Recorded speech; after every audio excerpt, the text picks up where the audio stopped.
అసలు ఏపీ దశ దిశ మారాలంటే కావాల్సింది విజన్లు కాదని విభజన హామీల అమలని కౌంటర్ ఇచ్చారు. విభజన హామీలు నెరవేరి ఉంటే ఏపీ దశ దిశ ఇప్పటికే మారిపోయేదన్నారు. ఎప్పటికైనా ఏపీ అభివృద్ధికి సంజీవని ప్రత్యేక హోదా మాత్రమే అంటున్న షర్మిల హోదాతోనే రాష్ట్రానికి విజన్ వస్తుందని చెప్పారు. ఇప్పటికైనా పోయేదేం లేదని, మోదీ పిలక చంద్రబాబు చేతుల్లో ఉందని, కేంద్రం గల్లా పట్టి విభజన హామీలను సాధించాలని సూచించారు ఆమె. ఇక మరోవైపు జత్వాని అక్రమ అరెస్ట్ అంశంలో పోలీసు ఉన్నతాధికారులు ముందస్తు బెయిల్ పిటిషన్ల విచారణ కొనసాగుతూనే ఉంది. అయితే గత సీఎంఓ కేంద్రంగానే జత్వానిపై కుట్ర జరిగిందని, అందులో పోలీసు ఉన్నతాధికారుల పాత్ర ఉందని అడ్వకేట్ జనరల్ ప్రభుత్వం తరపున వాదించారు. కుట్రను వెలికి తీయాలంటే కస్టోడియల్ విచారణ అవసరమని, కాబట్టి పోలీస్ బాసులకు ముందస్తు బెయిల్ ఇవ్వడం తప్పుడు సంకేతం ఇచ్చినట్లవుతుందని చెప్పారు. ఇప్పటికే జత్వానీ కేసులో ప్రధాన నిందితుడైన విద్యాసాగర్కు బెయిల్ వచ్చిన నేపథ్యంలో కాంతిరాణా తాత, విశాల్ గున్ని అండ్ కోకి ఊరట దక్కుతుందా లేదా అనేది ఉత్కంఠగా మారింది. ఈ అంశాలపై ఈరోజు డిబేట్లో పార్టిసిపేట్ చేస్తున్నారు తెలుగుదేశం పార్టీ అధికార ప్రతినిధి శ్రీనివాస్ చౌదరి గారు. నమస్తే sir, welcome to the debate. అలాగే కాంగ్రెస్ అధికార ప్రతినిధి షేక్ సైదా గారు. నమస్తే అండి, వెల్కమ్. అలాగే సిపిఎం నుంచి వ్యవసాయ కార్మిక సంఘం రాష్ట్ర కార్యదర్శి వెంకటేశ్వర్లు గారు. నమస్తే sir, welcome to the debate. అలాగే జన చైతన్య వేదిక రాష్ట్ర అధ్యక్షులు లక్ష్మణ్ రెడ్డి గారు కూడా ఉన్నారు. నమస్తే సార్. ఓకే, ఏదైతే షర్మిలా గారు ఏపీసీసీ అధ్యక్షులుగా ఉన్నటువంటి షర్మిలా గారు సంధించినటువంటి ప్రశ్నలు టీడీపీ, ముఖ్యంగా చంద్రబాబు నాయుడు గారికి కాబట్టి టీడీపీ వాళ్ళని అడుగుదాం.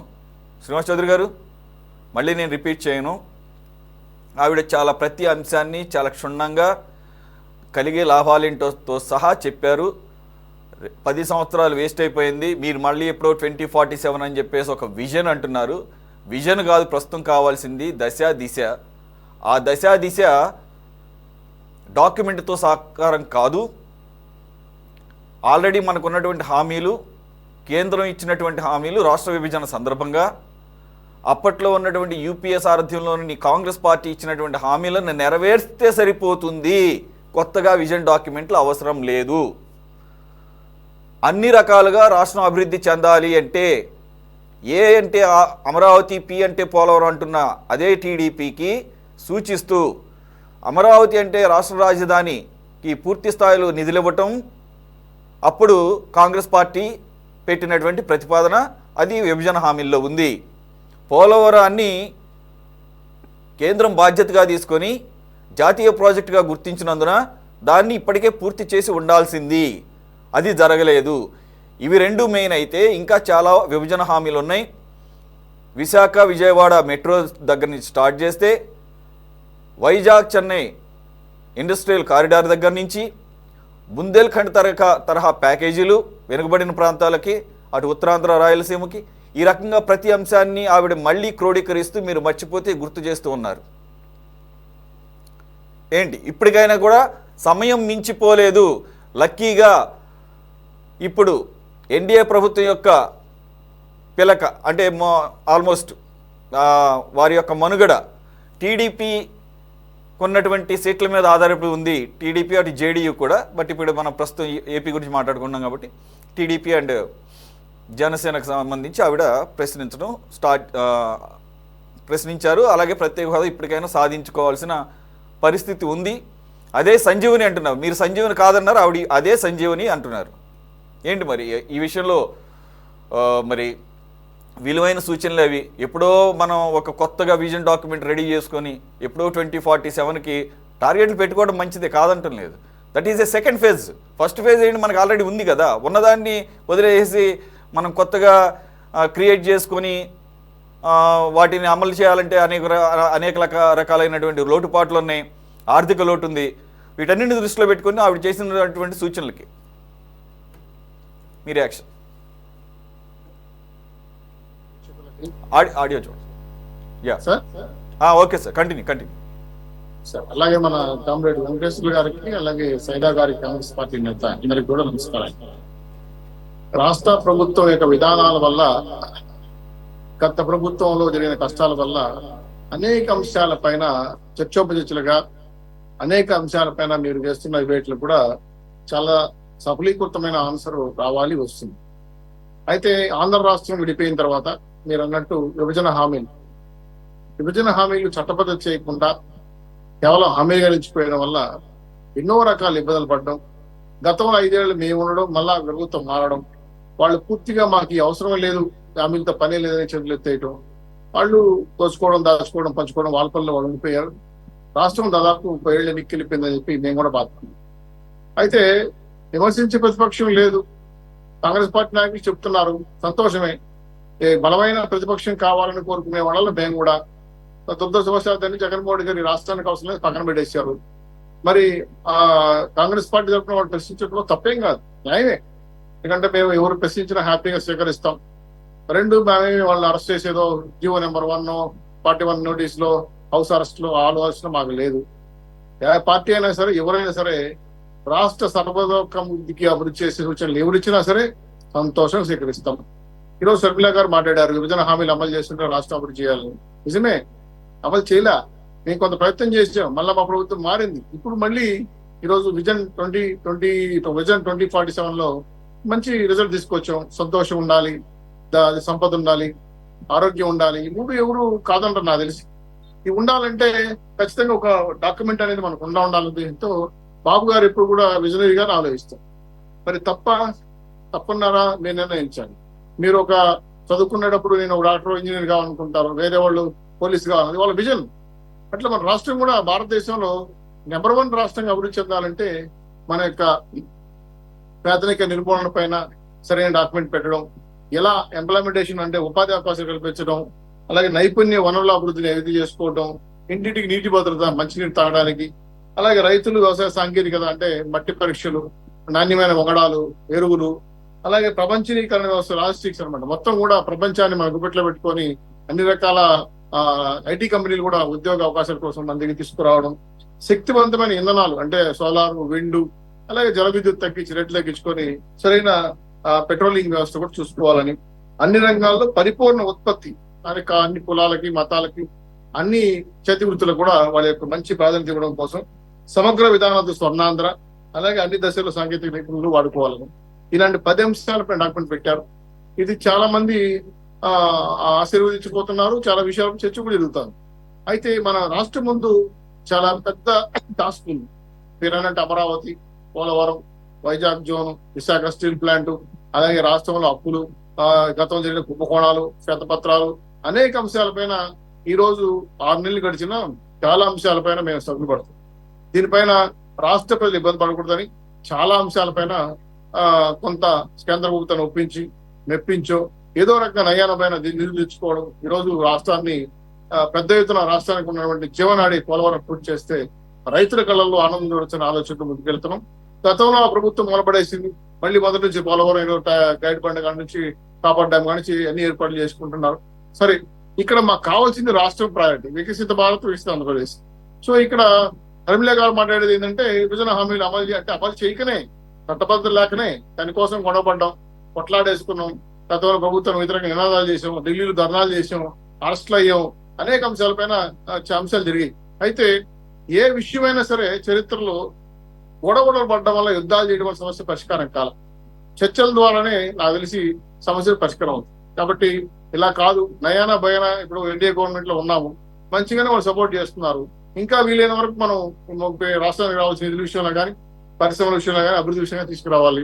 అలా చేయటం ఈ రోజు అమరావతికి దాదాపు 15,000 కోట్లు వచ్చినాయి, వర్క్ స్టార్ట్ అవుతోంది. అలాగే పోలవరానికి 12,000 కోట్లు వచ్చినాయి. రేపు వరదలని ఆగిపోతున్నాయి, గంటలు పిలిచారు, వాళ్ళు అలిగేట్ చేశారు, పాతగా కాంట్రాక్టర్స్ కూడా వర్క్ చేస్తున్నారు. రైల్వే జోన్ రావడం మాకు ఆనందకరం. దాదాపు బిల్డింగ్ కూడా కన్స్ట్రక్షన్ చేస్తాం, దాదాపు 11 అంతస్తులతో వర్క్ కూడా స్టార్ట్ అయిపోయింది. విశాఖ ఉక్కు ప్రైవేటీకరణ ఆపేశారు శ్రీనివాసమూర్తి గారు, గతంలో మినిస్టర్ గారు వచ్చేప్పుడు, కేంద్ర మినిస్టర్ చెప్పడం ఆనందకరం. అలాగే గుంతలు పూర్తి చేసి రాష్ట్రంలో మంచి రోడ్లు వేయాలని కూడా సంక్రాంతికి టార్గెట్ చేశాం. అలాగే గంజాయి రహిత ఆంధ్రప్రదేశ్, ఒకప్పుడు గంజాయి కేంద్ర బిందువు ఆంధ్రప్రదేశ్ పూర్తిగా ఈగల్ అనే పోలీసు వ్యవస్థతో ధ్వంసం చేస్తున్నాం. టాటా రిలయన్స్ అదాని ద్వారా దాదాపు 1,40,000 కోట్ల రూపాయలు పెట్టుబడులు వస్తున్నాయి, అన్ని వర్కౌట్ జరుగుతున్నాయి. చెత్త పనులు తీసేసాం, 22 మెట్రిక్ టన్నుల చెత్తను పేరబెట్టేసి డబ్బులు తీసుకెళ్లిపోయిన రాష్ట్రంలో దాన్ని క్లీన్ చేస్తున్నాం. అలాగే అర్చకులకి 10,000 రూపాయల జీతం పెంచాం, 5,000 నుంచి. న్యాయ బ్రాహ్మణులకు 25,000 ఇస్తున్నాం. వీధి దీపాలు, అలాగే దీపదీప విద్యాల కోసం 5,000 నుండి 15,000 ఖర్చు పెడుతున్నాం. వేద పాఠశాలలో చదువుతున్న విద్యార్థులకి బ్రాహ్మణులకు 3,000 నిరుద్యోగులు ఇస్తున్నాం. చేనేత వస్తువులకి అందరూ కూడా జిఎస్టీ తీసేసాం. కేంద్ర శ్రీనివాస్ చౌదరి గారు, ప్రభుత్వం భరిస్తామని చెప్పాం. అలాగే శ్రీనివాస్ చౌదరి గారు, మీరు ఇచ్చే పథకాలు వాటి గురించి కాదు కదా ఇప్పుడు చర్చ ఏంటి? ఏం చేశారని అడుగుతున్నారు కదా, ఏం అభివృద్ధి చెందింది అంటున్నారు కదా, ఎలా అభివృద్ధి చెందింది రాష్ట్రం చెప్తున్నారు సార్. ఎందుకు మేము 10 అమెండ్మెంట్స్ డాక్యుమెంట్ పెట్టాం, ఇలా పెట్టడం కోసం ఏ విధమైన నిధులు వస్తున్నాయి, ఎలా అభివృద్ధి చేసి చెప్తున్నారు. అంటే అభివృద్ధి జరగలేదని వాదన, జరిగిందని ఏం జరిగి మేము చెప్తున్నాం. జరగలేదని ప్రశ్నించండి. షర్మిలా గారు గుర్తు చేస్తుంది ఏంటంటే షార్ట్ కట్ చెప్తున్నారు, మీరేమో ఇప్పుడు జరగబోయే దానికి చెప్తున్నారు. ఆల్రెడీ మనకు షార్ట్ కట్ కాదు, మనకు ఆల్రెడీ మార్గం, మనకు ఆల్రెడీ అవి ఉన్న అంశాలు వినిపించినవన్నీ కూడా జరుగుతున్నాయి, జరగబోయేవి కాదు, జరుగుతున్నాయి. చేనేత కార్మికులు ఇల్లు నిర్మించుకుంటే లోన్ గా కూడా అలాగే 50,000 ఇది ఇస్తున్నాం మనం, సబ్సిడీ కింద లోన్ ఫ్రీగా. ఓరుగల్ ఇందిరా ప్రాజెక్ట్ స్టార్ట్ అయ్యి జరుగుతున్నాయి, ఇవన్నీ ప్రాజెక్ట్ డెవలప్మెంట్ చేస్తున్నాం.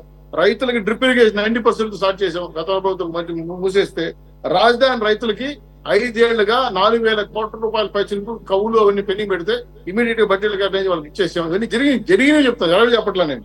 అలాగే రాజధాని అమౌంట్ ఇవ్వడం కాబట్టి ఉచిత గ్యాస్ స్టార్ట్ అయిపోయింది. విశాఖ అలాగే విజయవాడ మెట్రో డైరెక్ట్ గా అన్ని అంశాలు కాదు. ఇవన్నీ కూడా ఏంటంటే ప్రత్యేక హోదా మీరు సంజీవని కాదన్నారు, శర్మ గారు సంజీవనే అంటున్నారు. దానికి కారణాలు కూడా చెప్పారు. ప్రత్యేక హోదా అన్న విషయం మీ ప్రస్తావనలో ఇప్పటికైనా ఉందా లేదా క్లారిటీ ఇచ్చేసేయండి. మీరు జర్నలిస్టు, ప్రత్యేక హోదా ఏ రాష్ట్రానికి వస్తుంది మీకు బాగా తెలుసు. ఆ రాష్ట్రానికి మన రాష్ట్రానికి అవైలబుల్ కాదు. మన రాష్ట్రంలో ప్రాపర్ రిప్లై. ఎందుకనంటే అది ఆ రకమైన అంశాలను పరిశీలించి ఆంధ్రప్రదేశ్ కి అప్పుడు అనౌన్స్మెంట్ జరగల. ప్రత్యేక హోదా అనేది రాష్ట్రం విడిపోతున్న సందర్భంలో, రాజధాని కూడా లేనటువంటి రాష్ట్రంగా విడిపోతున్న సందర్భంలో ఆర్థికంగా భయంకరమైన అంటే భారీ ఎత్తున లోటు ఏర్పడుతున్న సందర్భంలో కల్పించినటువంటి ఒక ఫెసిలిటీ అది ఆల్రెడీ అప్పట్లో ఉన్నటువంటి బీజేపీ దాన్ని సమర్థించింది. 5 కాదు 10 సంవత్సరాలు కావాలని చెప్పేసి పోరాడింది. కాబట్టి ఇవన్నీ తెలియక అటువంటి నాయకులు వెంకయ్యనాయుడు గారు లాంటి వాళ్ళు ఇప్పుడు మీరు అన్నదాన్ని బట్టి చూస్తే ఇప్పుడు ఆయన అన్ని అవగాహన లేకుండా మాట్లాడారని అనొచ్చా మరి ఆయన్ని? ఇప్పుడు ఉపరాష్ట్రపతిగా ఆయన పనిచేశారు కూడా. నా వాదన ఇంకా కన్క్లూజ్ కాలేదు, మీరు మళ్ళీ ప్రశ్నించారు. ఇప్పుడు ప్రత్యేక హోదా రావాలంటే ఒక సిస్టమ్ ఉంది, ఏ రాష్ట్రానికి ఏ నిబంధనలు అప్లికబుల్ అవుతాయని. అయితే మీరు చెప్పిన దాంట్లో కూడా న్యాయం ఉంది. రాష్ట్రం విడిపోయింది, మనం రాజధాని రాష్ట్రం వచ్చుకున్నాం, అలాగే లోటు బడ్జెట్ లో బయటకు వచ్చాం. నిజంగా ఆంధ్ర రాష్ట్రానికి ఇతోధికంగా ప్రశ్నించకుండా ఇవ్వాల్సిన నిధులు ఇవ్వాలి. కానీ అక్కడ ప్రభుత్వం మారింది, ఇక్కడ ప్రభుత్వం మారింది. దెబ్బకి ఈ రోజు మన నిధులన్నీ కూడా చట్టపరం కాకపోవడం వల్ల అడిగే హక్కు లేకుండా పోతా ఉంది. మాకు 25 మంది ఎంపీలు ఇవ్వండి, 30 మంది రాజ్యసభ్యులు ఇవ్వండి అని చెప్పి ఇచ్చిన వాళ్ళందరూ కూడా వచ్చే విగ్రహాలుగా గత సంవత్సరం 5 సంవత్సరాలు కూర్చొని వేస్తున్నాం. మేము చివరాఖరికైనా గొడవ పెట్టుకుని ఎంతో కొంత రాగడానికి ప్రయత్నం చేస్తున్నాం. ఇప్పుడు కూడా నేను ఇప్పుడు వాస్తవం చెప్తున్నాను, విభజన అంశాలన్నీ కూడా ముగిసిన అధ్యాయం ఎప్పుడు కేంద్ర ప్రభుత్వం చెప్తా ఉంది. మేము దాన్ని పట్టించుకుని మాకు పేర్లు పెట్టద్దండి, ప్రత్యేక హోదా చెప్పొద్దండి. మీరు ఏ హోదానే పెట్టుకోండి. మా రాష్ట్రానికి స్పెషల్ గా ఈరోజు టాక్స్ ఎగ్జామ్షన్ కానీ, అలాగే ఇండస్ట్రీస్ కానీ, మా ఉపాధి అవకాశాలు కానీ, ఎన్ఆర్జీ స్పాన్సర్ కానీ, రైతుల అభివృద్ధి కోసం మీరు పేర్లు మాకు వద్దు. ప్రత్యేక హోదాని ఇంకోటని కిరీటం పెట్టి మాకు బొట్లు పెట్టి దేశమైన అక్కర్ల మాకు. మా రాష్ట్రానికి స్పెషల్ ప్యాకేజ్ ఫండ్స్ ఇస్తారు. ఇప్పుడు ఉందేల తరగతి సంబంధించి కూడా డిస్కస్ చేశారు, వాటి మీద నిధులు వస్తున్నాయి. ఇప్పుడు కేంద్ర ప్రభుత్వ పరంగా కూటమికి నాయకత్వం వహిస్తున్నటువంటి నాయకులే వీటికి సమాధానం చెప్పలేనటువంటి పరిస్థితుల్లో, ఆ పేర్లు ఎత్తడానికే ఇష్టపడినటువంటి పరిస్థితుల్లో మీ నుంచి ఇంతకన్నా ఆశించడం కూడా అది కరెక్ట్ కాదు. ఉండండి, ఒక రాజకీయ విప్లవం కోసమో లేదా రాజకీయంగా మార్పు కోసం, రాజకీయ అవకాశాల కోసం ప్రత్యేక ఊగురాడడం తప్ప ఇప్పుడు ప్రత్యేక హోదా పాచింతగా పచ్చడి అయిపోయింది. దాన్ని మారడం వల్ల ఉపయోగం కూడా లేదు, ఏ చట్టాలు తీసుకోవడం లేదు, కోర్టు యాక్సెప్ట్ చేయడం, కోర్టులో గొడవ వేసి కూడా కోర్టు కేసు కూడా పెళ్లించిపోయింది ప్రత్యేక హోదా విషయం పైన. ఇన్ని విషయాలపైన స్పష్టత కావాల్సిందంటే ఇప్పుడు గొడవ పెట్టుకొని మన రాష్ట్రాన్ని ఎన్నికెళ్ళిపోవడం కన్నా నయానా భయాన ఒప్పించి సాధ్యమైనంత వరకు అన్ని రాష్ట్రాల కన్నా ఎక్కువ నిధులు తీసుకొచ్చుకోవాలి, అభివృద్ధి చేసుకోవాలి. మా ముందు గొడవ పెట్టుకుంటాం కాదు, వెరీ అన్ఫార్చునేట్ ఏంటంటే గొడవ పెట్టుకుంటామా లేకపోతే నయానా భయానా అసలు ఆ పదాలకు అసలు చోటే లేదు. ఇది రాష్ట్రం యొక్క హక్కు, ఇది రాష్ట్ర ప్రజలకు ఇచ్చినటువంటి హక్కులుగా సంక్రమించినటువంటి అంశాలు ఇవన్నీ కూడా. Unfortunate, very unfortunate. Right, anyway maximum సరే, ఒక్క ప్రత్యేక హోదా అనేది పేరు ఏదైనా అంటున్నారు కాబట్టి మీరు మిగిలిన అన్ని అంశాల మీద అయినా కానీ దృష్టి పెట్టి అవన్నీ సాకారం అయ్యేటట్టుగా ప్రయత్నిస్తారని అనుకుందాం, ఆశిద్దాం. ఎందుకంటే అప్పుడు 2047 ఈజీ అవుతుంది. రకాల సపోర్ట్ ఇవ్వాలని కోరుతున్నాం. వాళ్ళు కూడా ఇస్తామని చెప్పారు, దశల వరకు ఇస్తామన్నారు కూడా. ఎక్కడా కూడా మేము కాంప్రమైజ్ కావడం వల్ల వాళ్ళు బెదిరించేది మేము బెదిరించేది కాదు కదా. యుద్ధ ప్రాతికంగా మా రాష్ట్ర అభివృద్ధి కావాల్సిన అన్ని అంశాలపైన ఈరోజు కేంద్ర ప్రభుత్వం పోలవరం పూర్తి నిధులు కూడా చెప్తాను, ఒప్పుకున్నారు వాళ్ళు. పోలవరానికి పూర్తి నిధులు ఇస్తాం కూడా ఒప్పుకున్నారు, రాజధానికి నిధులు ఇస్తున్నారు, మేము కదనట్లేదు. అనేక అంశాలపైన వాళ్ళు పట్టుబిడుపులు ఉంటే రాజకీయాల్లో అలా జరుగుతుంది. అంశాలన్నిటికీ సంబంధించి తీసుకుంటాం. రైట్ రైట్ ఆ పార్టీ తరఫున షేక్ సైదా గారు స్పందిస్తారు. సైదా గారు, are you convinced with Srinivas Chowdary గారు? సురేష్ గారు, మీకు కానున్నటువంటి పెద్దలు తెలుగుదేశం పార్టీ అధికార ప్రతినిధి అన్న శ్రీనివాస్ చౌదరి గారు, అలాగే సిపిఎం నాయకులు కామ్రేడ్ వెంకటేశ్వరరావు గారు, అలాగే పొలిటికల్ అనలిస్ట్ జనచైతన్య వేదిక నాయకులు పొల్లంరెడ్డి లక్ష్మణ్ రెడ్డి గారు, సిటీ 24/7 వీక్షకులందరూ కూడా నమస్కారం. అలాగే ఈరోజు కారణ జన్ముడు స్వర్గీయ నందమూరి తారక రామారావు గారి శ్రీ వజ్రోత్సవాల సందర్భంగా ఆయన ఘనంగా నివాళులు అర్పిస్తారు. ఈరోజు నిజంగా సురేష్ గారు, నిన్న చంద్రబాబు నాయుడు గారు అలాగే ఎన్డీఏ కూటమిలో భాగస్వామ్య పక్షాలు అందరూ కలిసి ఒక దార్శనిక పత్రం పేరుతోటి స్వర్ణాంధ్ర 2047 దార్శనిక పత్రాన్ని విడుదల చేసినటువంటి విషయాన్ని మనం చూస్తాం. ఆ విషయానికి సంబంధించి అనేకమైన అంశాలని ఆ యొక్క దార్శనిక పత్రంలో, ఆ డాక్యుమెంట్ లో వాళ్ళు పొందుపరిచినటువంటి అంశాలు చూస్తూ ఉంటే, రాసి పెట్టుకోండి 2047 నాటికి స్వర్ణాంధ్ర సాకారం అనేటువంటి ట్యాగ్ లైన్ తగ్గించి మంచి బ్రోచర్స్ రిలీజ్ చేసి అట్టహాసం చేశారు. అయితే దీన్ని చూస్తే మాకు అనిపిస్తా ఉంది, తినటానికి తిండి లేదు కానీ మీసాలకి సంపింగన ఉన్నట్టుగా. అలాగే ఇంటి పేరు కస్తూరి వారు, ఇల్లంతా గబ్బిలాల వాసన చందంగా ఈ యొక్క దార్శనిక పాత్ర అనిపిస్తా ఉన్నది నాకు స్పష్టంగా అర్థమవుతుంది. అందుకనే షర్మిలారెడ్డి గారు ఈ విషయం మీద చాలా స్పష్టంగా మరి వెక్స్ వేదికగా దీని గురించి మాట్లాడిన అంశాన్ని మీకు గుర్తు చేస్తా ఉన్నాం. మీరే ఈరోజు ఈ డిబేట్ నిర్వహించినందుకు మీకు మీ యాజమాన్యానికి ప్రత్యేకంగా ధన్యవాదాలు తెలియజేస్తాం. ఎందుకంటే 2014 మన రాష్ట్ర యుద్ధం జరిగిన తర్వాత, నూతన రాష్ట్రంగా ఆంధ్రప్రదేశ్ ఏర్పడ్డ తర్వాత, రాజధాని లేని రాష్ట్రంగా విడిపోయి దాదాపు ఆ రోజు 30,000 కోట్ల లోటు బడ్జెట్ తోటి మనం రాష్ట్రం విడిపోయినటువంటి సందర్భంలో ఆనాడు కేంద్రంలో అధికారంలో ఉన్నటువంటి కాంగ్రెస్ పార్టీ గత్యంతరం లేక ఒక సిపిఎం పార్టీ తప్ప మిగతా అన్ని రాజకీయ పార్టీలు కూడా రాష్ట్ర విభజనకు ముందుకు వచ్చినటువంటి సందర్భంలో రాష్ట్ర విభజన చేసి మన రాష్ట్రానికి ఏమేం కావాలో ఇవన్నీ కూడా రాష్ట్ర విభజన అంశాల్లో చేర్చి ఈ యొక్క విభజన అంశాలు ఉన్నటువంటి అన్నిటిని కూడా అమలు పరిచినట్లయితే ఈ రాష్ట్రం స్వర్ణాంధ్రప్రదేశ్ వైపుగా ముందుకెళ్ళిద్ది, సర్వతోముఖాభివృద్ధి చెందినటువంటి ఆలోచనతోటి ఆ రోజు కాంగ్రెస్ పార్టీ మరి చేసినటువంటి విషయాన్ని ఈ సందర్భంగా మీకు గుర్తు చేస్తా ఉంది. అయితే ఈరోజు చంద్రబాబు నాయుడు గారు 5 ఏళ్లలో పేదరికం లేనటువంటి సమాజాన్ని తీసుకొస్తాం, 2047 నాటికి 100% అక్షరాస్యతను సాధిస్తాం, తలసరి ఆదాయం $3,200 కోట్ల డాలర్ల నుంచి $42,000 పెంచుతాం, రాష్ట్ర ఆర్థిక వ్యవస్థను $2.4 ట్రిలియన్ వృద్ధి చేస్తాం, నియోజకవర్గానికి ఒక ఇండస్ట్రియల్ పార్క్ ఏర్పాటు చేస్తాం, ప్రతి ఇంటికి ఒక పారిశ్రామికవేత్తను తయారు చేస్తాం అనేటువంటి ఒక ప్రధానమైనటువంటి అంశాలతోటి ఒక మంచి బ్రోచర్ని, అంటే నిన్న ఈ యొక్క దార్శనిక పత్రాన్ని విడుదల చేసినటువంటి అంశానికి సంబంధించి మనం చూస్తే నిజంగా ఇది సాధ్యమైద్దా? ఈరోజు మనకి పరిస్థితి మనం చూసుకున్నట్లయితే 3 రాష్ట్రాల రాజధానుల పేరుతోటి గత ప్రభుత్వం ఏ విధంగా ఈ రాష్ట్రాన్ని సర్వనాశనం చేసిందో, ఏ విధంగా 3 ముక్కలాట ఆడిందో మనం చూసాం.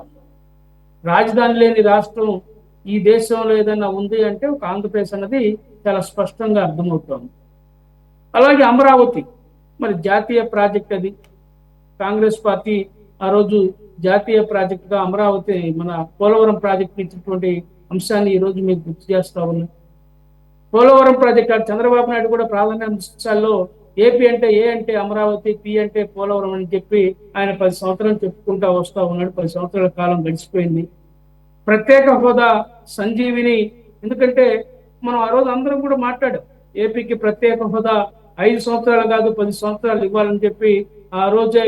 ఈ రోజు మరి ఉప రాష్ట్రపతిగా పనిచేస్తున్నటువంటి పెద్దలు వెంకయ్య నాయుడు గారు కూడా పార్లమెంట్ లో గట్టిగా నిలదీసినటువంటి అంశం మనం చూసాం ఇవన్నీ కూడా. ఎందుకంటే అలాంటి ప్రత్యేక హోదా సంజీవిని నిజంగా ఈ ఆంధ్రప్రదేశ్కి. ఎందుకంటే కొత్త రాష్ట్రం ఏర్పడింది, ప్రత్యేక హోదా వల్ల అనేక రాయితీలు వస్తాయి, వేల కొలది పరిశ్రమలు వస్తాయి, లక్షలాది మందికి ఉపాధి కలిగిద్ది అనేటువంటి ఆలోచనతోటి మరి ఆ రోజు యూపీఏ ప్రభుత్వం, కాంగ్రెస్ ప్రభుత్వం ఆ రోజు ఒక నిర్ణయం తీసుకుంది ప్రత్యేక హోదా ఇవ్వాలని. తర్వాత మోడీ గారు కూడా ఎన్నికల సందర్భంలో ఆయన కూడా మన రాష్ట్రానికి ఎన్నికల ప్రచారంలో వచ్చి తిరుమల వెంకన్న సాక్షిగా ఆయన పాదాల చెంత ఆయన మాట్లాడినటువంటి అంశం మనకి ఇంకా చెవుల్లో ఇంకా మారుమోగుతా ఉంది. మేము అధికారంలోకి వస్తే ప్రత్యేక హోదా ఇస్తామని చెప్పి ఆయన గొప్ప గొప్ప మాట్లాడినటువంటి మాటలు మనం చూసాం. తీరా ఆయన అధికారంలోకి వచ్చిన తర్వాత ప్రత్యేక హోదాని ఏ విధంగా మూలన పడేశాడో కూడా మనం చూసాం. అయితే చంద్రబాబు నాయుడు కొంతకాలం దాంతో పోరాటం చేసి ఇంకా గత్యంతరం లేక ప్రత్యేక ప్యాకేజీకి మరి తల ఒగ్గి తర్వాత మళ్ళీ ఎన్నికల్లో ఆయనతోటి విభేదించి మళ్ళీ రోడ్ల మీదకి వచ్చి పోరాటం చేసి ఎన్నికలకు వెళ్ళినటువంటి సందర్భం మనం చూసాం. తర్వాత జగన్మోహన్ రెడ్డి గారు మళ్ళీ అధికారంలోకి వచ్చి ఆయన అధికారంలో రావడానికి అనేకమైనటువంటి జిమ్మిక్కులు చేసి అన్ని యూనివర్సిటీల్లో, అన్ని వీధుల్లో, జంతర్ మంతర్లో కూడా ప్రత్యేక హోదా కోసం మరి ధర్నాలు చేసి, నేను ఈరుణ్ణి సూర్యుణ్ణి, నాకు 25 పార్లమెంట్ స్థానాలు ఇవ్వండి, నేను మోడీ మెడలు ఉంచుతా అని చెప్పి గొప్ప గొప్ప ప్రగల్భాలు పలికి ఉత్తర కుమారుడిలాగా అధికారంలోకి వచ్చిన తర్వాత ఏనే ఆయన మెడలు వంచి మోకరిల్లినటువంటి పరిస్థితి మనం చూసాం. మేం కోరుతున్నామంటే ఈ రాష్ట్రానికి అన్యాయం చేసిన వాళ్ళలో ప్రధాన ముద్దాయి మోడీ అయితే, రెండో ముద్దాయి చంద్రబాబు నాయుడు, మూడో ముద్దాయి Jaganmohan Reddy. It is clear. ఈ ముగ్గురు మోసగాళ్ల వల్ల ఈ రాష్ట్రం ఈ విధంగా ఇప్పటికీ మనం ఇబ్బందులు పడతా ఉన్నాం. అదే భావాన్ని ఈరోజు మా షర్మిలారెడ్డి గారు వ్యక్తం చేశారు. ఎందుకంటే మీరు చెప్పినట్టు విజన్ కాదు, విభజన హామీలు అమలు చేయమని చెప్పి మేము కోరుతా ఉన్నాం. మంచిదే, ఒక విజన్ ఉండాల్సిందే, ఒక దార్శనికత ఉండాల్సిందే. కానీ ఫస్ట్ మన పరిస్థితి ఏంటి? ఈరోజు మనకి ఉండడానికి ఇల్లు లేదు, అంటే రాజధాని లేదు, తినడానికి సరైనటువంటి ఆహారం లేదు, నిరుద్యోగుల పరిస్థితి దారుణంగా ఉంది. ఇప్పుడు 6 నెలలైనా మీరు అధికారంలోకి వచ్చి సూపర్ 6 పథకంలో ఒక సిలిండర్లు తప్ప ఏమీ ఉన్నటువంటి పరిస్థితి. అమరావతి ఎక్కడేసిన బొంగలు అక్కడే ఉన్నటువంటి పరిస్థితి మనం చూస్తూ ఉన్నాం. మరి విశాఖ స్టీల్ ప్లాంట్ ఏమైందో చెప్పలేనటువంటి పరిస్థితి. మన కుమారస్వామి రోజుకు ఒక మాట మాట్లాడుతూ ఉన్నాడు, మోడీ దాని గురించి అసలు మాట ఎత్తడం లేదు. మనం చూసుకుంటా పోతే ఇంకా అనేకమైనటువంటి అంశాలు. ఒక్క ఇండస్ట్రీ కూడా మరి ఇప్పుడు వచ్చేటువంటి పరిస్థితులు కనపడటంలా. అదాని ఏమో 1750 కోట్లు గత ముఖ్యమంత్రికి లంచాలు ఇచ్చి 150 కోట్ల రూపాయలు మరి ప్రజల నెత్తిన మరి 25 సంవత్సరాల పాటు మరి భారం మోపినటువంటి పరిస్థితి ఉంది. అదానికేమో గత ముఖ్యమంత్రి ఈ రాష్ట్రానికి సంబంధించిన అనేక ప్రాజెక్టులు కట్టబెట్టి 2,76,333 కోట్లు విలువైనటువంటి ప్రాజెక్టుల్ని, గంగవరం పోర్టు మొదలుకొని అనేక బొగ్గు ప్రాజెక్టులు, సోలార్ పార్కులు అన్నిటికీ ఈ రాష్ట్ర సంపదను దోచిపెట్టాడు. అతని మీద చర్యలు లేవు. మీరే ఒక్క మాట మాట్లాడటం, కాకినాడ పోర్టు నుంచి దాదాపు 40,000 కోట్లు విలువైనటువంటి బియ్యం మరి విదేశాలకు ఎగుమతి జరుగుతూ ఉంది. ప్రజలకు దక్కాల్సినటువంటి, పేదలకు దక్కాల్సినటువంటి మరి బియ్యం ఎగుమతి అవుతా ఉంది. దాని గురించి మీరు చర్యలు తీసుకోవడంలా. అలాగే చూసినట్లయితే ఈ 5 సంవత్సరాల కాలంలో జగన్మోహన్ రెడ్డి చేసినటువంటి అక్రమాల గురించి మీరు ఎక్కడ ఒక కమిటీ వేసి దాని మీద విచారణ జరిపించినటువంటి పాపాన బోలా. అనేకమైనటువంటి అక్రమాలు, భూ కబ్జాలు జరుగుతూ ఉన్నాయి. ఈ రోజు రెవెన్యూ సంస్థలు జరుగుతూ ఉంటే ప్రజలు పోటెత్తుతూ ఉన్నారు. భూములు ఒకరి పేరు మీద ఒకరికి ఆన్లైన్ అయిపోయినాయి. తర్వాత అధికార పార్టీ నాయకులందరూ కూడా 22A ఉన్నటువంటి అసైన్ ల్యాండ్స్ అన్ని కూడా, ఫ్రీ హోల్డ్ ఉన్నటువంటి భూములన్నీ కూడా వేలాది ఎకరాలు మరి ఈ రోజు కబ్జా అయిపోయింది. మనం చూసాం మదనపల్లి సబ్ కలెక్టర్ కార్యాలయంలో భూ రికార్డులు కూడా మరి కాల్ చేసినటువంటి దుర్మార్గమైన పరిస్థితి. ఇప్పటికీ ఆ దొంగలను అరెస్ట్ చేయడం చేతగా మీకు మీరేమి సొంతంగా తీసుకుంటారు? సైదా గారు, రాష్ట్రం విడిపోయిన తర్వాత రాష్ట్రాభివృద్ధి కోసం పాటుపడాల్సినటువంటి పరిస్థితిలో ప్రభుత్వాలు ఏదో అంటారు చూసారా, సొంత ఇంట్లో కన్నం వేసినట్లు రాష్ట్ర ఖజానాలలో, అలాగే రాష్ట్రానికి సంబంధించినటువంటి వనరులు, ప్రజలకు సంబంధించిన వనరులను దోచుకుంటూ వ్యక్తిగతంగా కోటేశ్వర్లు కుబేర్లు అవడానికి మాత్రమే ఈ రాష్ట్రాన్ని ఉపయోగించుకుంటున్నారు అనేది అర్థమవుతాం. Very unfortunate. ఆఫ్ కోర్స్ మీరు చెప్పిన దాంట్లో వాస్తవం ఉంది. అఫ్ కోర్స్ మనం డిబేట్ వచ్చేసరికి విభజన హామీలు అలాగే వీటి గురించి ఆవిడ ప్రశ్నించారు, కానీ ఇవన్నీ కూడా మాట్లాడుకోవాల్సిన అవసరం ఉంది. అంటే ఎటువైపు టార్గెట్ ఎటు ఉండాలి, అలాగే మన లక్ష్యం ఎటువైపు ఉండాలి, ఎటు ఉంది అంటే రాష్ట్రం విడిపోయిన తర్వాత అయినా కనీసంగా అంటే అప్పుడే కదా మన నేల మీద మన రాష్ట్రం మీద మన ప్రేమ ఏంటనేది. అరే సామాన్య ప్రజలకు ఉంది, కానీ ఆ రకమైనటువంటి ఆందోళన ఈ రాష్ట్రం మళ్ళీ గాడిని ఎట్లా పడుతుంది, రాష్ట్రం విడిపోవాలని మనం కోరుకోలేదు, తెలంగాణ వారు కోరుకున్నారు, కానీ వారి ఆకాంక్షలకి మొత్తానికైతే కనుక ఒక డెసిషన్ వచ్చింది. అయితే పర్లేదు, ఇప్పటికైనా కానీ మనం ఆంధ్రప్రదేశ్కి విడిపోయిన ఆంధ్రప్రదేశ్గా అభివృద్ధి చెందుదామన్న కళ్ళకన్నటువంటి ప్రజల కళల మీద నీళ్లు పోస్తూ ఈ రకంగా పార్టీలు స్వప్రయోజనాల కోసం స్వార్థం కోసం సొంత రాష్ట్రం యొక్క వనరుల్ని నిధుల్ని ఈ రకంగా దోపిడీ చేస్తున్నారు. అదే మీరు అన్నట్టుగా బియ్యం దగ్గర నుంచి గనుల దగ్గర నుంచి వాట్నాడు భూముల దగ్గర నుంచి ఎవ్రీథింగ్. ఓకే సైదా గారు, మీరు చాలా అంశాలు ప్రస్తావించారు, నైస్. మనం సిపిఎం వర్షన్ కూడా తీసుకుందాం. వెంకటేశ్వర్లు గారు, ఈరోజు షర్మిల గారు సూటిగా సంధించారు. విజన్ అంటే నిన్న చాలా ఘనంగా ఏదైతే విజన్ 2047 స్వర్ణాంధ్ర అని చెప్పేసి కూటమి ప్రభుత్వం రిలీజ్ చేసిందో అది ఈపాటికే సాకారం అయ్యేది సరిగ్గా కనుక విభజన హామీలు ఒక్కొక్కటిగానే ఆవిడ ప్రస్తావించిన దాన్ని చూస్తే మీ అబ్జర్వేషన్ ఏంటి? ఆవిడ సహేతుకంగానే ఉన్నాయో ఆవిడ మాట్లాడినటువంటి మాటలు, ఆవిడ వేసినటువంటి ప్రశ్నలు? అందరికీ నమస్కారం. రాష్ట్ర ప్రభుత్వం స్వర్ణాంధ్రప్రదేశ్ అనే పేరుతో డిసెంబర్ 11, 12 తేదీల్లో కలెక్టర్ల యొక్క సదస్సు నిర్వహించింది. ఈ సదస్సులో ఈ డాక్యుమెంట్ రిలీజ్ చేసింది.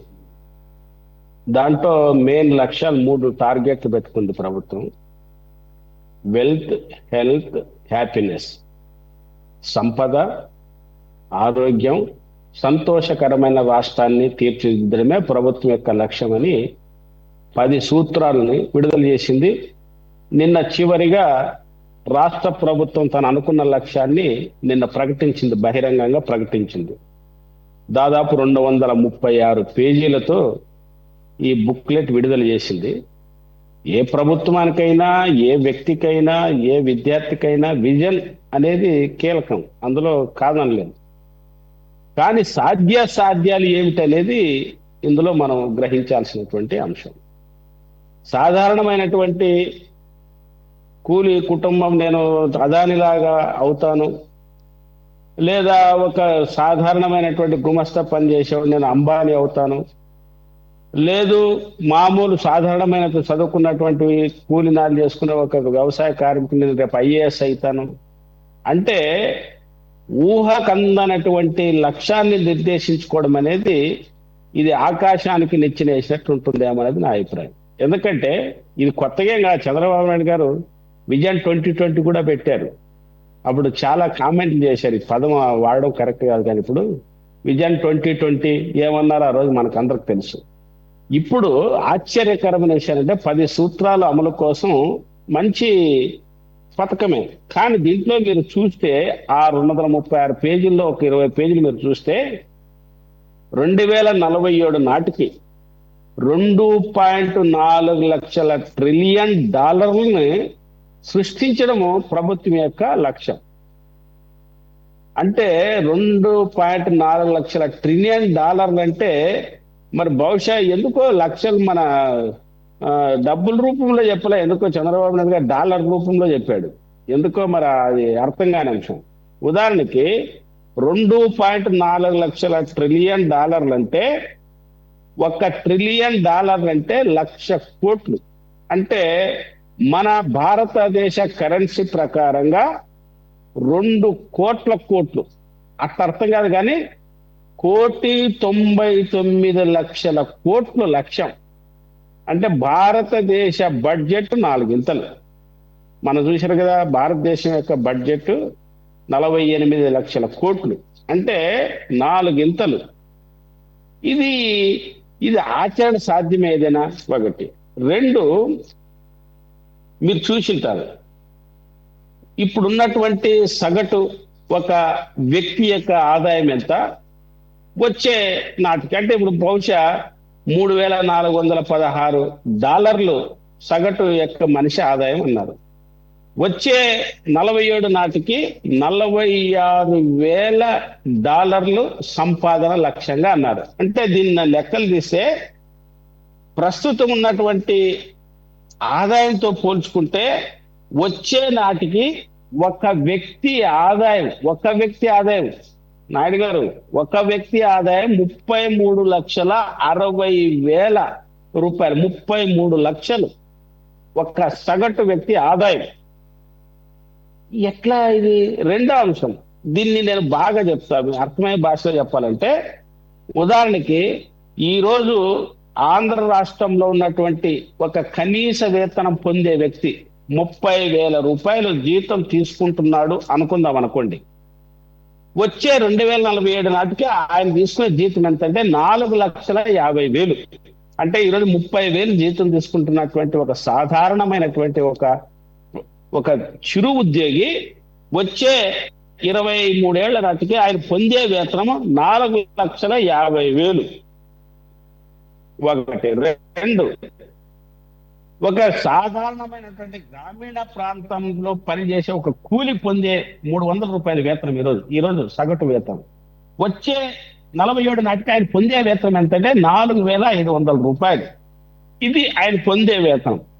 అంటే ఈనాడున్నటువంటి ఆదాయానికి 23 సంవత్సరాలు ఉండే ఆదాయానికి నేను లెక్కలు తీస్తే వచ్చినటువంటిది ఎంతంటే, మన ఆంధ్ర రాష్ట్ర లెక్కల ప్రకారం అంటే 2 కోట్లు. అంటే అర్థం కాదు కాబట్టి నేను అర్థమయ్యే భాషలో చెప్తున్నాను. అంటే 1,99,00,000 కోట్లు భారతదేశ బడ్జెట్ కు 4 గింతలు. ఇది సాధ్యమేదని నాయుడు గారు, ఇలాంటివి మనం చెప్తే ప్రజలు నమ్ముతారంటారా?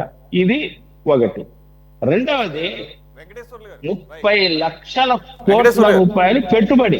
వెంకటేశ్వర్లు గారు, శర్మ గారు అందు గురించేనేమో అన్నది ఆ మాట, అరచేతిలో వైకుంఠం చూపిస్తున్నారని చెప్పేసి. సరే, అది ఆవిడ పర్సనల్, ఇది నా కామెంట్ కాదు.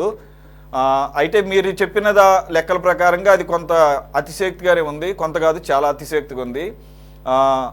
సరే, ఇదేదో సింగపూర్ తరహాలో ఏదో చిన్న దేశం వాళ్ళు ఒక దీనిగా పెట్టుకొని అతి తక్కువ కాలంలో ఆ రకంగా డెవలప్ చెందారంటే ఒక అర్థం ఉంది. అది ఒక ఇండిపెండెంట్, ఎక్కడ లేదు ప్రపంచంలో, ఎక్కడ ఈ రకమైన డాక్యుమెంట్ ప్రపంచంలో ఎక్కడ లేదు, ఈ విజన్ ఎక్కడ లేదు. ఒక్క నిమిషం. నేను మీరు మొదట్లోనే ఒక మాట అన్నారు, విజన్ 2020 అని. అప్పట్లో ఇదే చంద్రబాబు నాయుడు గారు అన్నప్పుడు ఆయన మీద విమర్శలు, అది నేను చెప్పను. సరే, అది పక్కన పెడదాం. విజన్ 2020 అనేది దానిలో కొంత అయినా సాకారం అయిందా లేదు? ఎందుకంటే విజన్ 2020 ఆయన కూడా చెప్తారు, విజన్ 2020 అని ఆ రోజుల్లోనే. అంటే అందరూ నన్ను హేళన చేశారు. ఇప్పుడు చూడండి, అంటే అప్పుడు యునైటెడ్గా ఉన్న ఆంధ్రప్రదేశ్లో కలిసి ఉన్నటువంటి ఉమ్మడి రాష్ట్రంగా ఉన్నటువంటి ఆంధ్రప్రదేశ్ కదా ఆయన అప్పుడు ముఖ్యమంత్రిగా విజన్ 2020 అని 20 years back.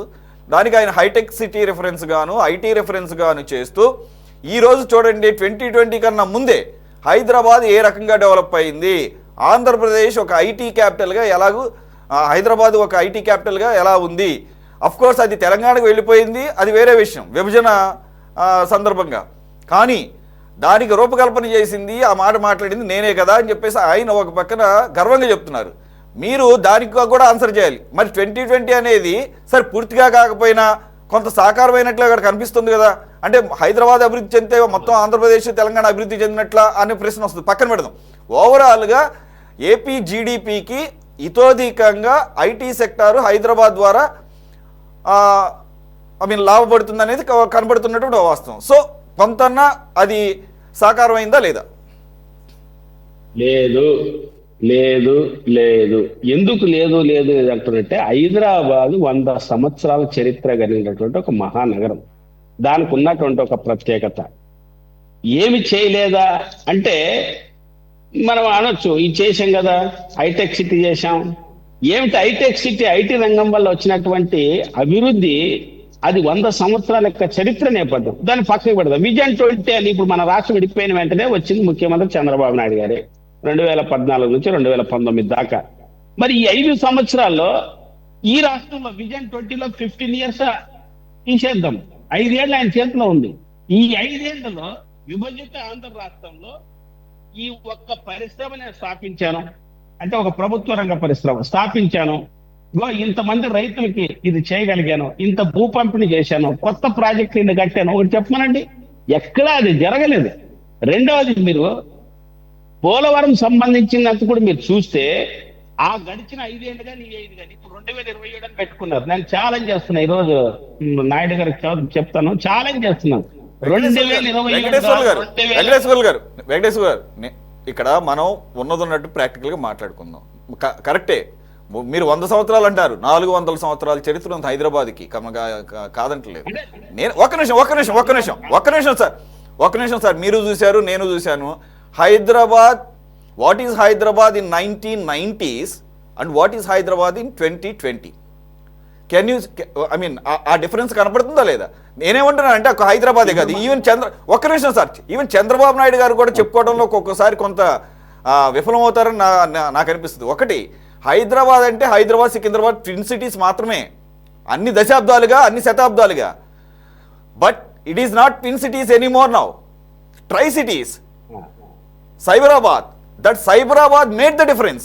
That Cyberabad changed the whole dynamics of the Andhra Pradesh and Hyderabad. Yes or no? అది వాస్తవం.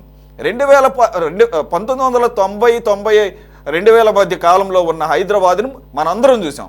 2000 నుంచి 2020 మధ్యలో ఉన్నటువంటి హైదరాబాదు ఆ గ్రోత్ పొటెన్షియల్ కూడా మనం యాక్సెప్ట్ చేసి తీరాలి. అలాగని చెప్పేసి అదే ఆనందం పెడుతుందా, అదే అభివృద్ధి అంటే నేను కూడా మీతో ఏకీపిస్తా కాదు. కాబట్టి నేను ఏమన్నా అంటే ఎక్కడ ఎంతవరకు జరిగింది అనేది కూడా మనం కన్సిడరేషన్ తీసుకోవాల్సిన అవసరం ఉందండి. ఒకటి, ఎక్కడ 1991లో నూతన ఆర్థిక విధానాలు అంటే సంస్కరణలు అమలు జరిగాయో ఆ సంస్కరణ వల్ల 1% యొక్క వాళ్ళ యొక్క జీవన ప్రమాణాలు, వేతనాలు అభివృద్ధి జరిగిన మాట వాస్తవం. ఇప్పుడు ఉదాహరణకి సగటు ఆదాయం అంటే ఏమిటి? సగటు ఆదాయం అంటే ఉదాహరణకి నేను నెలకు నాకు ఇచ్చేది ఆ పార్టీ 20,000. అదే గౌతమ్ అదాని రోజు తీసుకునే ఆదాయం 20 కోట్లు. 20 కోట్లు 20,000 తీసుకునే వారిని లెక్కేసి గౌతమ్ అదాని నా ఆదాయం 2 కలిపినప్పుడు ఏమొస్తుందంటే నాకు 10 కోట్లు, ఆయన 10 కోట్ల ఆదాయం అయింది. ఇది అభివృద్ధి. ఇది మనం కంప్లీట్లీ అగ్రీ విత్ యూ. అందు గురించి నేను చివరిలో అదే అభివృద్ధికి ఒక ప్రామాణికత కాదు, బట్ దాన్ని కూడా కన్సిడరేషన్ లో తీసుకోవాల్సిన అవసరం ఉందండి. ఎందుకంటే ఎన్నో middle class families upper middle class గా మారిని, లోవర్ మిడిల్ క్లాస్ లో ఉన్న వాళ్ళు మిడిల్ క్లాస్ లోకి వచ్చారు, పోర్ సెక్షన్ లో ఉన్న వాళ్ళు కూడా మిడిల్ క్లాస్కి వచ్చినాడు. అంటే ఐటీ సెక్టారే మొత్తం అందరినీ బాగు చేస్తుందని నేను అంటం లేదు. నేనేమన్నా అంటే అలాగే పివి నరసింహరావు గారు 1991లో తీసుకొచ్చినటువంటి సంస్కరణల్ని దేశమంతా తీసుకొచ్చాడు. కానీ ఎవరెవరు దాన్ని ఆకలింపు చేసుకున్నారు, త్వరగా గ్రాస్ప్ చేసుకున్నారు, దానిలో ఉన్న అడ్వాంటేజ్ని పికప్ చేసుకున్నారు అన్న దాంట్లో ఒక్క చంద్రబాబు నాయుడు గారే ఉన్నారని నేను అంటలా. అన్ని రాష్ట్రాలు తీసుకోలేదు కదా. కాబట్టి నేను అంతకుముందు బెంగళూరు, పూణే, ఢిల్లీ, కోల్కతా కూడా వినపడేది ఒక టైంలో ఇది ఐటీకి. కానీ హైదరాబాద్ అనేది అప్పుడు ఎక్కడ వినపడేది కదా. కానీ హైదరాబాద్ ఇప్పుడు సెకండ్ ఐటీ క్యాపిటల్ ఆఫ్ ఇండియాగా తయారైనటువంటి దాన్ని మనం గమనంలోకి తీసుకోవాలంటున్నాం. ఇప్పుడు మీరు ఆ మాటకు వస్తే అభివృద్ధి అంటే మామూలుగా ఆర్థికవేత్తలు ప్రపంచంలో ఎవరైనా 5 అంశాలని చూస్తారు. 1 అక్షరాస్యత, 2 ఆహార భద్రత, 3 వైద్యం, వాళ్ళు ఉపయోగించుకునే వైద్య రంగం, వాళ్ళు ఉండే నివాసాలు, వాళ్ళు కట్టుకునే గుడ్డ, ఇవి దారిద్ర్య నిర్మూలన. ఇది 5 లక్ష్యాలు మనం చూస్తాం. కానీ ప్రభుత్వ లెక్కల గణాంకాలను చూస్తుంటే మహారాష్ట్ర తర్వాత అత్యధికంగా ఆత్మహత్యలు చేసుకున్న రాష్ట్రం తెలంగాణ, ఆంధ్రప్రదేశ్. గతంలో ఉన్నటువంటి ఆత్మహత్యలతో పోల్చుకుంటే ఈ కాలంలో 26% అదనంగా రైతులు సూసైడ్ పెరిగింది, ఆత్మహత్యల శాతం పెరిగింది. 2 నిరుద్యోగిత రేటు భయంకరంగా పెరుగుతుంది. అది అర్బన్లోనా రూరల్లోనా నిరుద్యోగ రేటు భయంకరంగా పెరుగుతుంది. 3 వ్యవసాయ రంగం తీవ్రమైన సంక్షోభంలో పెరిగింది. 4 ఈనాటికి ప్రభుత్వ ఉద్యోగాలు 3,20,000 పోస్టులు ఆంధ్ర రాష్ట్రంలో ఈ రోజుకి భర్తీ కాకుండా ఉన్నాయి. మరి ఈ ఉద్యోగాలు వచ్చిన పారిశ్రామిక మన సోదరుడు చెప్పినట్టు విశాఖ కూడా ప్రైవేటీకరణ ఆపారు. ఎప్పుడు అమ్మాలా ఎప్పుడు లేదని చూస్తున్నారు. ఇప్పుడు కడప ఉక్కు తేల్చేసింది, అయిపోయింది. కడప ఉక్కు లేదని చేతులు ఎత్తేసారు, దాని గురించి మాట్లాడట్లేదు. అదేవిధంగా మన రాష్ట్రంలో అభివృద్ధి కూడా వీళ్ళు కూడా చంద్రబాబు నాయుడు గారు ప్రకటించుకుని చూడండి, మీరు అన్నీ చెప్తున్నారు. ఆయన ప్రధానమైనటువంటి చెప్పింది ఒకటి డీప్ ఏఐ, ఆర్టిఫిషియల్ ఇంటెలిజెన్స్, దాని యొక్క సహకారంతో స్పీడ్కి తీసుకెళ్తాం. 2 డీప్ టెక్నాలజీ, అదంటే ఆధునిక సాంకేతికతతో చేస్తాం. 2 మెగా పోర్టులు, పెద్ద పోర్టుల ద్వారా బిజినెస్ చేస్తాం. 4 హై స్పీడ్ రైలు రోడ్డు నెట్వర్క్. నేను అడుగుతున్నది ఏమిటంటే, ఇవి అభివృద్ధి అంటే కాదంటే అభివృద్ధి, కానీ ఎంతమందికి ఎవరికి ఉపయోగపడే అభివృద్ధి ఇది? ఇప్పుడు మన రైలు వేసాం, మన ఇప్పుడు మోడీ గారు వేశారు కదా, ఎందుకంటే డిప్యూటీ సీఎం గారు కూడా మాట్లాడారు, వికసిత్ భారత్ వికసిత్ ఆంధ్ర అని. ఇప్పుడు వందే భారత్ రైలు ఉంది, అభివృద్ధి అంటే కాదంటే అభివృద్ధి. కానీ వందే భారత్ రైల్లో పోయేవాళ్ళు ఎవరు, ఎంత శాతం మీరు చెప్పండి. ఇది అభివృద్ధి కాదా అంటే అభివృద్ధి. కానీ అదే సేమ్ విజయవాడ రైల్వే స్టేషన్ లో మీరు వెంకటేశ్వర గారు, I do completely agree with you. Even Vande Bharat అనేది అసలు అభివృద్ధి అని మీరు అంటున్నారు. నేను అభివృద్ధి కానే కాదంటాను. నేనైతే నా దృష్టిలో అది కాదు అభివృద్ధి అనేది. ఎంతో ఎవరో అది కూడా ఎఫోర్డ్ చేయగలిగిన వాళ్ళకి, అదే చాలా మినిమం పర్సంటేజ్ ఆఫ్ పీపుల్కి వేసినటువంటి దాన్ని అదేదో మనం ఘనకార్యంగా చెప్పుకుంటాం, అది కాదు. అక్కడ అందరికీ అందుబాటులోకి తీసుకొచ్చే విధంగా ఉండాలి ఫాస్ట్ రైల్ని. నువ్వు దానికి ఏదైనా పేరు పెట్టుకో, పక్కన పెడతాను సార్. నేనేమన్నా అంటే మీరు మాట్లాడిన దానికి నేను పూర్తిగా అగ్రీ చేస్తున్నాను. రెండోది, ఇప్పటివరకు నేను గతంలో ఆయన పెట్టిన విజన్ డాక్యుమెంట్ గురించి మాట్లాడి, ఇప్పుడు మీరు చెప్పిన దాంట్లో ప్రకారంగా అయితే అసలు ఆంధ్రప్రదేశ్ ఏ రకంగా ఏ సెక్టార్లో స్ట్రాంగ్, అగ్రికల్చర్ సెక్టార్లో స్ట్రాంగ్. దాన్ని వదిలేసి నేల విడిచి సాము చేస్తామనంటే చతికిలు పడే అవకాశాలు ఎక్కువ కనబడుతుంటాయి. సో దాంట్లో ఒకవేళ అగ్రికల్చర్నే ఎక్కువగా తీసుకుని దాంట్లో ఏఐ తీసుకొచ్చేద్దాము, లేదా దాంట్లో డీప్ టెక్నాలజీ, ఇది ఏమన్నా అమెరికానా? కమతాలు 1000 ఎకరాలు ఒక్కరైతే మొత్తం టెక్నాలజీతో ఇది చేసి డైరెక్ట్గా అదేంటి పండిన పంటని తీసుకువెళ్ళిపోవడానికి అటువంటి పరిస్థితి లేదు. ఉన్న బియ్యాన్ని బొక్కేస్తుంటే వేదలకు అందాల్సినటువంటి దాన్ని. Right sir. ఎప్పుడు జీడిపిని 3 భాగాలుగా విభజిస్తాం మనం. ఇవన్నీ ఆర్థికవేత్తలు చెప్తున్న సూత్రం, నేనేదో వెంకటేశ్వర నాకు దాని మేధావులు కాదు. 1 వ్యవసాయ రంగం, 2 పారిశ్రామిక రంగం, 3 సేవా రంగాలు. అంటే వ్యవసాయ రంగం అనేది అన్నిటికంటే పునాది. ఈ వ్యవసాయ రంగం అంటే ఏమి అభివృద్ధి కావాల్సింది? వ్యవసాయ రంగంలో అభివృద్ధి కావాల్సింది 3 భాగాలు. 1 ప్రతి ఒక్కరి చేతులకు భూమి రావాలి. 2 ప్రతి సెంటుకి నీటి సౌకర్యం రావాలి. 3 ప్రతి రైతు పండించిన పంటకు గ్యారెంటీ ఉండాలి. ఇది వ్యవసాయ రంగం. మీరు చూస్తే ఆంధ్ర రాష్ట్రంలో 100కి 40 నుంచి 50% పేదల చేతిలో 1 సెంటు భూమి లేదు. ఈ రోజుకి 100కి 50% నీటి సౌకర్యం రాయలసీమ ఉత్తరాంధ్రలో తీవ్రమైనటువంటి ఎడారి. ఈ రోజుకి 3 రైతు పండించిన పంట, నిన్న చూస్తున్నారు, ఈ రోజు మీరు పేపర్లో చూసినారు నాకు తెలియదు, 2 రైతులు పండించిన పంట మార్కెట్కి తీసుకుని గిట్టుబాటు లేక 2 వరి పొలాల్లోనే మొలకలు వచ్చి 2 రైతులు ఆత్మహత్య చేస్తున్నారు. ఈ రోజు వ్యవసాయ రంగం ఈ రోజుకి అభివృద్ధి కాలేదు. 1. 2 పారిశ్రామిక రంగం. ఈ రోజు విశాఖపట్నంలో ఉన్నటువంటి ఒక 30,000, 40,000, 1,00,000 మందికి ఎప్పుడో 4 దశాబ్దాల కింద ఉన్నటువంటి పారిశ్రామిక అభివృద్ధి తప్ప ఏదో ప్రైవేట్ రంగంలో కియా లాంటిదో ఒకటి వచ్చిందేమో తెలియదు. కానీ పారిశ్రామికంగా ఉపాధి అవకాశాలు ఎంతమందికి ఇచ్చారో చెప్పండి. ఇది 2. 3వది సేవా రంగాలు. ఇవి 2 అభివృద్ధి అయితే సేవా రంగం అభివృద్ధి. అందుకని బాబాసాహెబ్ అంబేద్కర్ ఏం చెప్పాడంటే, భూమి వ్యవసాయ రంగం అనేది పెన్సిలిన్ ఇంజెక్షన్ లాంటిది, సర్వరోగ నివారణ. ఇది అభివృద్ధి జరిగితే అన్ని అభివృద్ధి అంటారు. ఇప్పుడు నదుల అనుసంధానం అని చెప్తున్నారు చంద్రబాబు నాయుడు గారు. నదులు అనుసంధానం అంటే నోట్లో చెప్పినట్లు అనుసంధానం అంటే పోలవరం ప్రాజెక్టు పూర్తి చేయడానికి నిర్వాసితులకు ఇవ్వడానికే బీజేపీతో చేతగాక చెతకిలు పడుతున్నటువంటి మీరు, కేంద్రం నుంచి డబ్బులు రాబట్టుకోవడానికి చేతగాని మీరు, అమరావతి నిర్మాణానికి ఫ్రీగా డబ్బులు ఇస్తామని చెప్పి ఇప్పుడు ప్రపంచ బ్యాంకుతో తీసుకున్నటువంటి మీరు, ఈ ప్రపంచ బ్యాంకు సంస్కరణ రేపు అమలు జరగాల్సిందే. ఈరోజు విద్యుత్ ఛార్జీలు దాదాపు 29,000 కోట్ల రూపాయల కరెంటు ఛార్జీలు పెంచబోతున్నారు. ఇప్పటికి 12,000 కోట్లు వేశారు. మాటికి ఏమంటున్నారు, గత ప్రభుత్వం చేసిపోయింది. మీరేం చేశారు? ఇప్పుడు అదాని మన దగ్గర ఒప్పందం చేసుకున్నారు, ఆయనకి ఫ్రీ భూములు. ఇప్పుడు 2,75,000 ఎకరాలు ఇప్పుడు భూ బ్యాంక్ పెడుతున్నారంట, మళ్ళీ ఈ డబుల్ బ్యాంక్ బదులు మరి భూ బ్యాంక్ మనం ఏం చేయాలో రేపు తెలుసుకోవాల్సిన అవసరం ఉంది. మళ్ళా సంస్కరణల వైపు మీరు బాగా గమనించారు లేదో, ఇవన్నీ ఎట్లా అభివృద్ధి చేస్తారంటే పిపిపిపిపి 3 పీలు కాదు సురేష్ గారు, 4 పీలు ఇప్పుడు. అవును. పబ్లిక్ ప్రైవేట్ పార్ట్నర్ పీపుల్స్ భాగస్వామితో. అందులో మీరు డాక్యుమెంట్ చదివితే నేషనల్ హైవేలకి దానికే టోల్ గేట్లు ఉన్నాయి. ఇప్పుడు చంద్రబాబు నాయుడు గారు ఏం చెప్తున్నారంటే గ్రామీణ ప్రాంతాలకు పోయే దగ్గర కూడా 25 సంవత్సరాలు ఎవరికో డబ్బున్నోనికి ఆ రోడ్డు ఇది వేయడానికి ఆయన డబ్బు పెడతాడంట.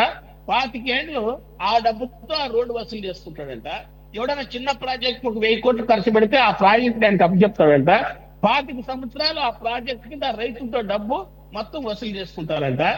ఇది ఒక ప్రైవేట్ కింద, ప్రైవేట్ వాడు ఎక్కడైనా మీరు గమనించండి, ప్రభుత్వానికి ప్రైవేట్కి తేడా ఏమిటంటే ప్రభుత్వ లక్ష్యము ఒక గ్రామీణ ప్రాంతంలో ఒక విద్యార్థి ఉన్నాడు అనుకున్నాను, ఉదాహరణ చెప్తున్నాను.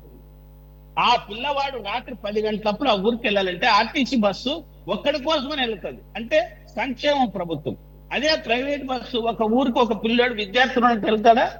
ఇది సాధ్యమేనా? అంటే ప్రభుత్వం యొక్క లక్ష్యం ప్రజా సంక్షేమం, ప్రైవేట్ యొక్క లక్ష్యం లాభాలు. లాభాల కోసం వాడు స్వర్ణాంధ్ర రాష్ట్రాన్ని అభివృద్ధి చేస్తాడంటే ఇది నమ్మశక్యంగా. అందుకోసం గతంలో ఇప్పుడు అనాల్సి వస్తుంది. గతంలో విజన్ 2020 తర్వాత 420 అన్నారు. అటువంటిది కాకుండా మీరు ఒక నిర్దిష్టమైనటువంటి లక్ష్యంతో ఈ రాష్ట్రాన్ని అభివృద్ధి చేయడానికి ఉన్నటువంటి అవకాశాలు ఏంటి, వనరులు ఏంటి? ఇప్పుడు కేంద్రంలో మీరు కీలకంగా ఉన్నారు. ఆ ప్రభుత్వాన్ని మెడలు వంచి మీరు ఎట్లా డబ్బులు తెచ్చుకోవాలి?